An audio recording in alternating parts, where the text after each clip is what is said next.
Shalom, garden family. Thank you for laboring in the vineyard with me today. And this video is going to be about kombucha.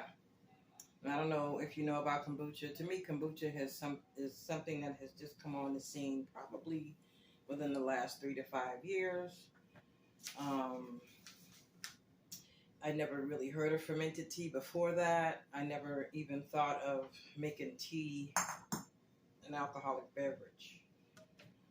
It's not really an alcoholic beverage. It only depends on how long you ferment the tea.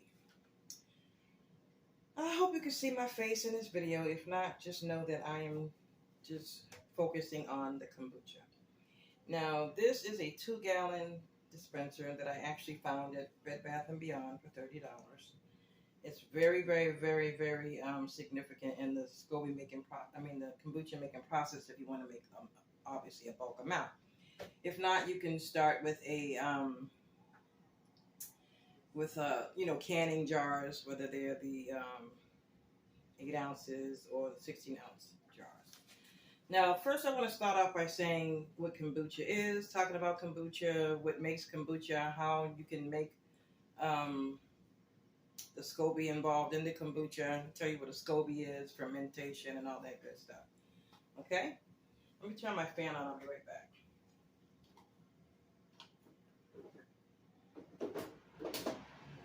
Okay, so first off, kombucha basically is a fermented tea.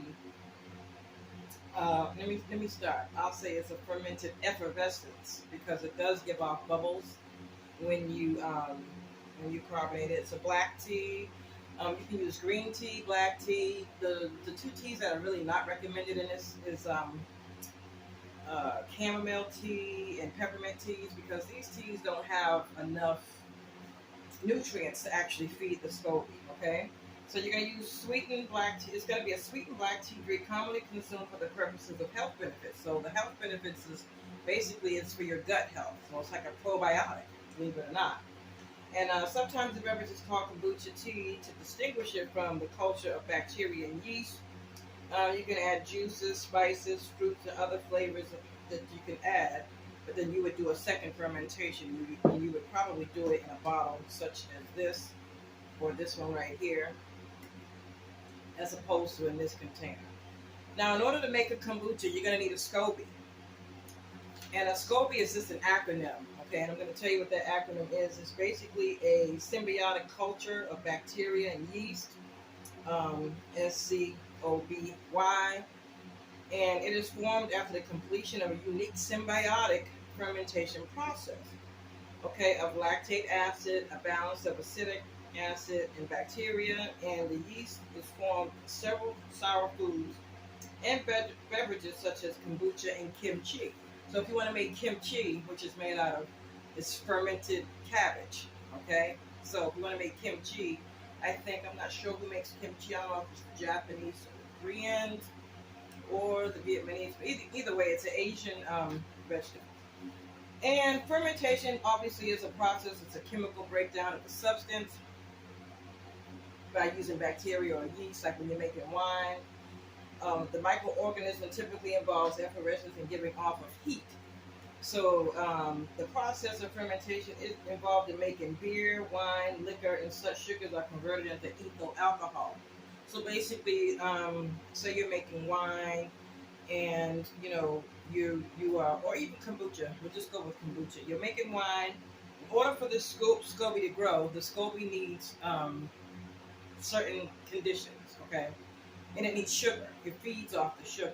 So the sugar that you add to the kombucha after you've made the tea is not for your flavor. It's to give the nutrients to the SCOBY, to make the SCOBY grow, to make the SCOBY multiply, because one SCOBY can become 2 or 3 or just layers of SCOBY. And so I'm going to show you what that entails, and I'm going to do that without hitting the pause button, so I'll be right back. I'm going to wash my hands, make sure my hands are nice and clean when I take the SCOBY out. I'll probably use some chopsticks or something to that effect.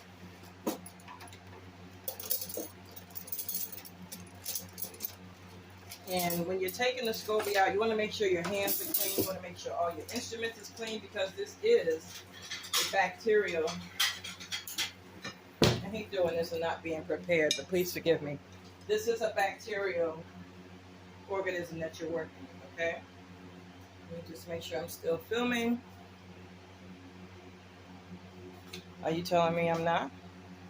I think I am, but I'm not really sure. But anyway, I'm going to give y'all all praises and glory, okay?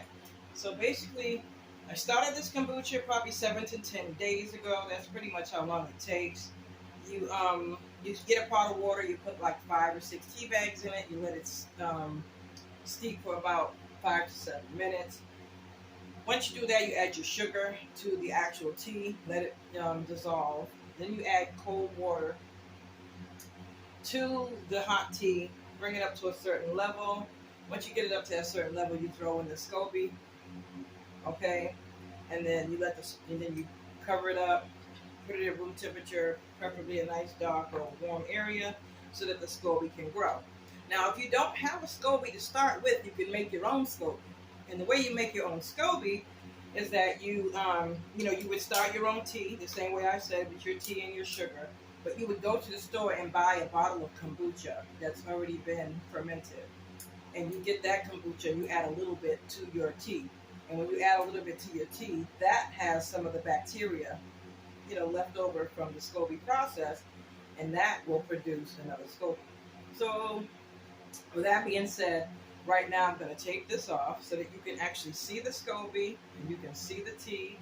And the width of this lid is going to be the width of the SCOBY. So I'm probably going to have to go get a plate as opposed to this salsa, but it might fit. Okay, so here you go. Oh my, look at that. So this is my SCOBY. And I started off with one SCOBY, and it looks like I have several. Now, my hands are clean, so I'm just going to go in with my fingers and show you the SCOBY, right? It started off with this SCOBY. Let's just make it clear.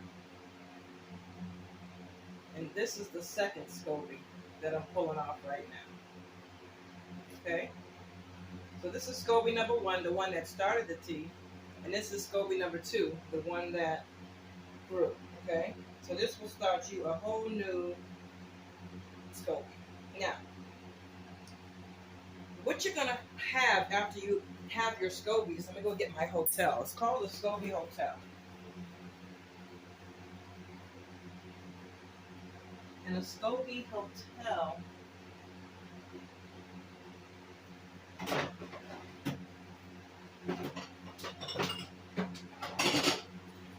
Hotel is basically a place that you store your SCOBYs that you've used. Now, you see this SCOBY here? I'm going to show you this SCOBY. And the reason why this SCOBY is so small is because when I started my first SCOBY, it was in a jar. Let me just take it out. It was in a jar this size. So that's what I was saying to you. Whatever size container you use will be the size SCOBY that you get. So this is my first SCOBY in my SCOBY Hotel. And it's called a hotel because that's where you're going to store your extra SCOBYs for your next batch of tea.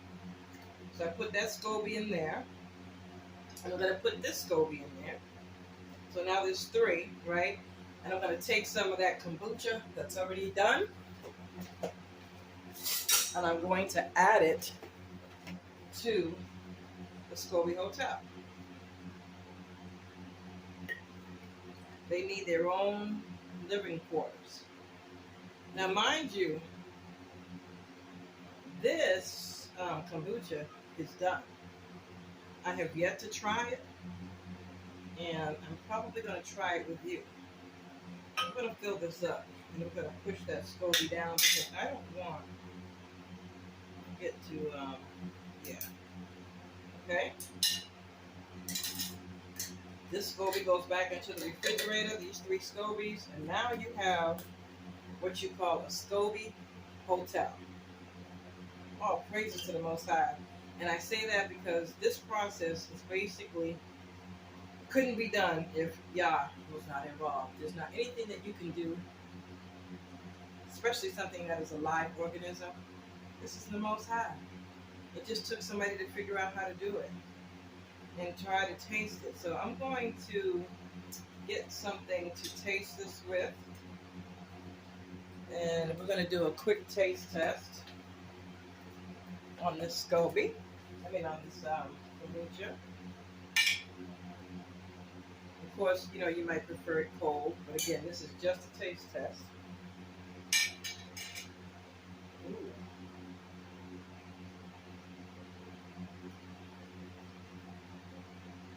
Oh my word.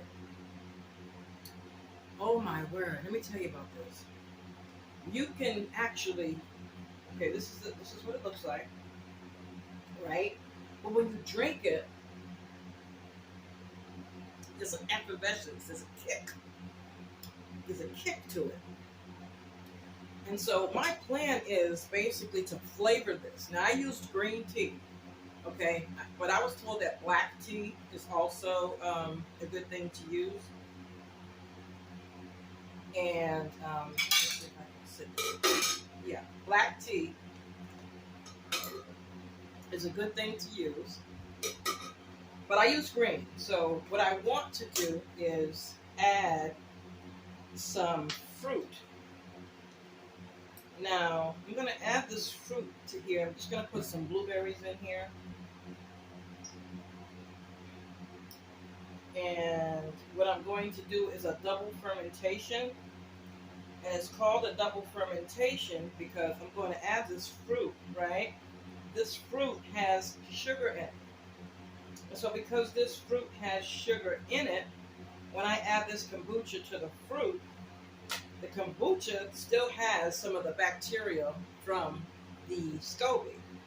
And so that SCOBY is going to feed off of this fruit that I'm putting in here. And you'll have yourself a flavored kombucha in a few days. And the reason that these bottles are dark is because they don't allow light to come in, which allows the bacteria and stuff to do what it needs to do. So I'm just going to take some of this. And I'm going to fill this up. And I don't have to cover it. I don't have to put a towel or anything on it because it's already in a brown bottle. I'm going to take it and sit it exactly where I had this kombucha brewing. And when I tell you this is so delicious, this is so delicious. I mean, look at that. It's clear. It's just beautiful. And it tastes clean, crisp. Right? And again, this is good for your gut health. So this is healthy. And the ethyl alcohol that's in here is probably not much. But, whenever you ferment something, you're going to have alcohol because yeast feeds off of the sugar. There's an interaction that happens, and it makes alcohol. Same thing in wine, same thing in beer, and the same thing in kimchi, actually, because I didn't know kimchi. I should have known when it said fermented cabbage that kimchi would have an alcohol flavor or even a contact. Look at this. This is going to be so good. So I filled this up, and I hope I didn't fill it up too much. I'm going to take some out just in case. I don't want to. I want to have room. I want to have room in the bottle. So blueberry came out with it. Okay. So once I have this bottle, I'm going to put the top on it. Not too tight because I have to burp it, so I'm going to put it on a little bit. And then I have to burp it. And burpation is pretty much where you allow the gas to escape and you close it right back up. So you open it up, close it up, let the gas escape, close it back up. And the next time you get ready to drink this, it will be bubbly as and fruity like a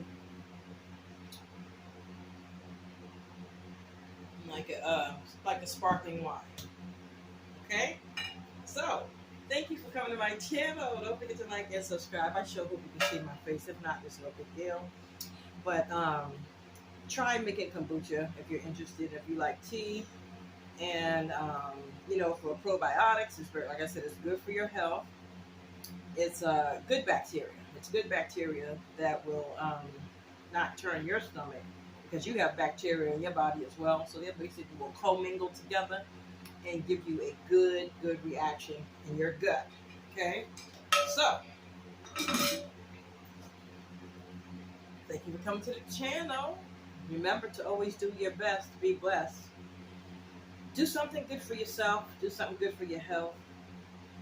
Do something good for your life. Do what makes you happy. Do what makes y'all happy. Um, just know that He got your back, and everything is going to be wonderful. Everything is wonderful, and we give all praises and glory to the Most High all the time. All right? Thank you again. Remember to always do your best. Like I said before, be blessed and make something.